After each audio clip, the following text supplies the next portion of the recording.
Hey guys, Tammy here, and in this video, I am going to talk about why judges are begging just one parent to please stop. Just stop. That's all they want you to do. Could you imagine refereeing, arguing people all day long? Now, let me say, if you're a parent, you may be going, yeah, I can. I referee my kids all day. And that's bad enough when you're dealing with little ones that you essentially are the boss of, right? But when you have full grown adults standing in front of you and you're in that situation, I can imagine it's all the more unpleasant.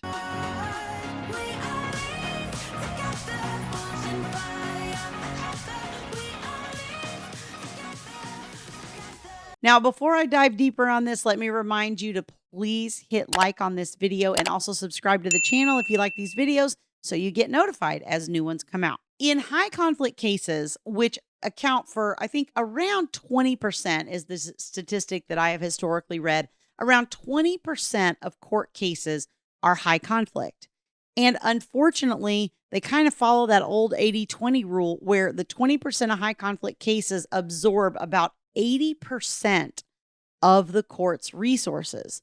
And as we all know from how long it takes to get in front of a judge and to get a hearing and all of those kinds of things, most of the court's resources are greatly used up, and it's really, really hard to get in front of them. The judges don't have the bandwidth to handle in detail all of the cases that are in front of them. And so when you're in a situation where, you can resolve things yourselves, it helps a lot. But in those 20% of cases where you are high conflict or you're dealing with a high conflict person, what we tend to do is engage in battle. One of the things that will keep you out of court the fastest is for one of you, namely you, if you're watching this video, to just stop. So let me kind of talk about what this looks like. Courts have a certain amount of resources, or I shouldn't say amount of resources, certain types of tools, right?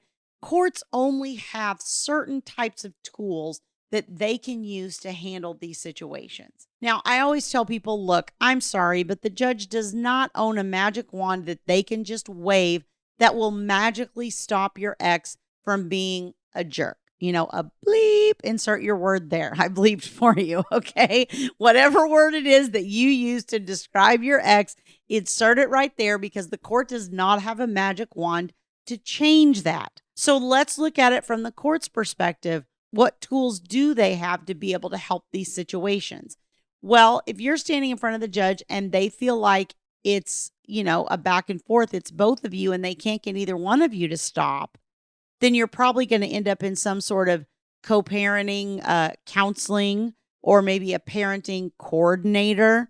And sometimes it is just one of you, but a lot of times that one of you is not necessarily being high conflict, but they're struggling to learn how to manage the high conflict person. And the way that they're managing it is making it worse, right? It's going up on both sides.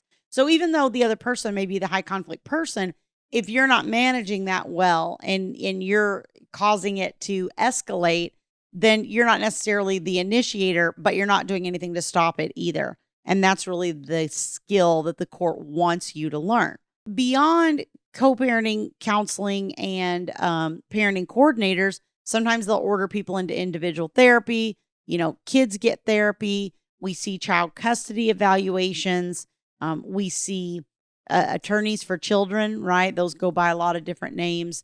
And we see all of these different tools that also equate to a lot of money. These are really expensive endeavors when you start talking about child custody evaluations, when you start talking about an attorney for your children, even like a co-parenting coordinator or a co-parenting counselor, that can get really expensive if you're having to go to them, the two of you. Usually it's a situation where both parents are going to help them resolve disputes. So every single time you have a dispute with the other person, you got to pay somebody to help you resolve it.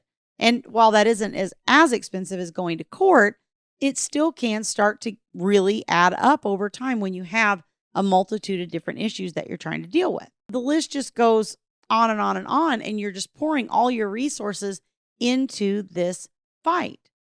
And really, I find that the one of you that stops the fighting will be the person that starts to have the better outcome in court. It will start to turn the tide on what's happening.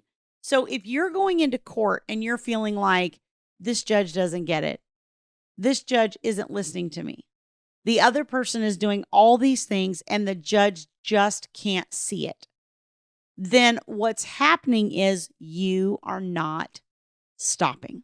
You have to stop engaging with the other person. You have to stop making everything a fight. You have to start letting go of things, and you have to pick your battles.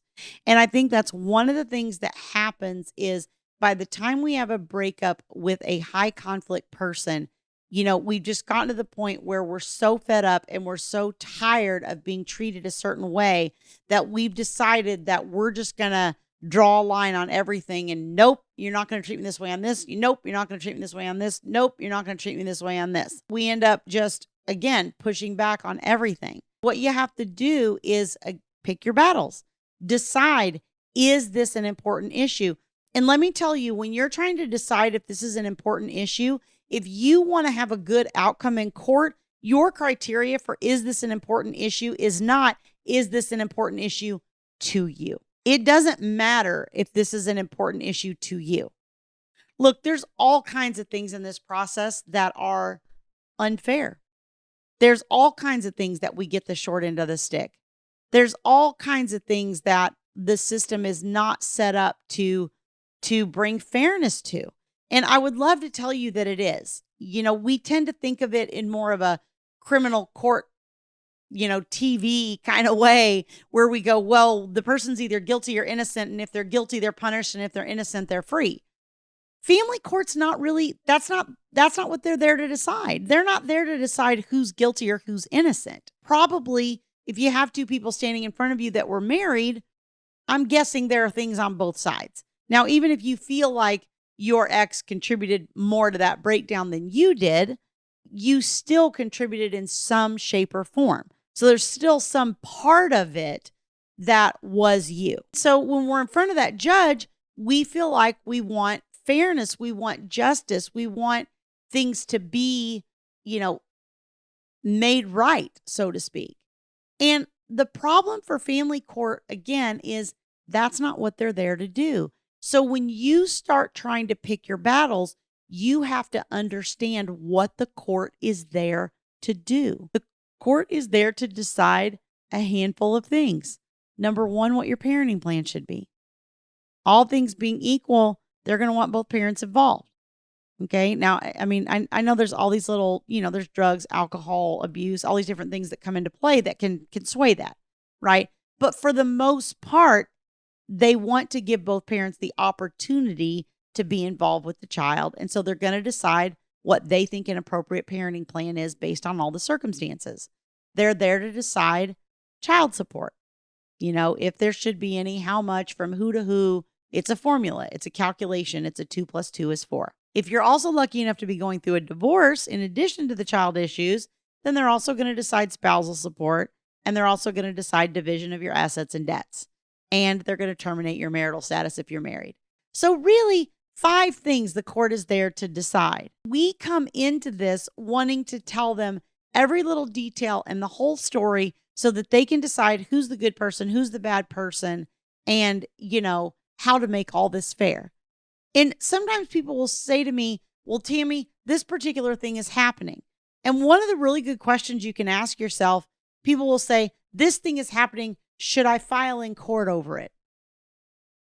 And one of the things that Thomas used to say is, what do you want your judge to order?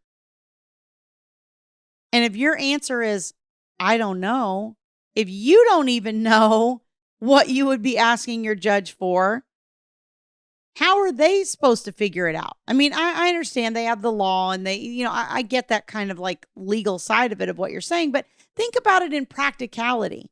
In practicality, if you've got this problem and you're going in front of the court and you don't even know what the solution is, but you expect your judge to just pull a rabbit out of a hat and have some magical solution that's then going to make everything fair and make your life wonderful, probably they can't do that. probably there are tools and techniques that you need to learn to implement in the day-to-day of dealing with this person that's going to handle your stress and your anxiety and your feelings of unfairness and, help you protect your child and help you have some peace in your world and all those kinds of things. Most of those things are accomplished through how you conduct yourself towards the other parent and in your day-to-day decision making. Really, we put so much weight on what the courts think or what the courts say or what the courts decide. And honestly, aside from those 5 things, you're kind of left on your own to figure this out. And when you can't and you're doing nothing but constantly arguing and all these different things that the court can kind of then see when you come into court, that out of court, it's just constant chaos. The court's like, Lord have mercy, please somebody stop. Just one of you decide to stop. And I promise you, if you can make that decision, you will start to see your judge's attitude towards you change because they will realize that you're starting to get it.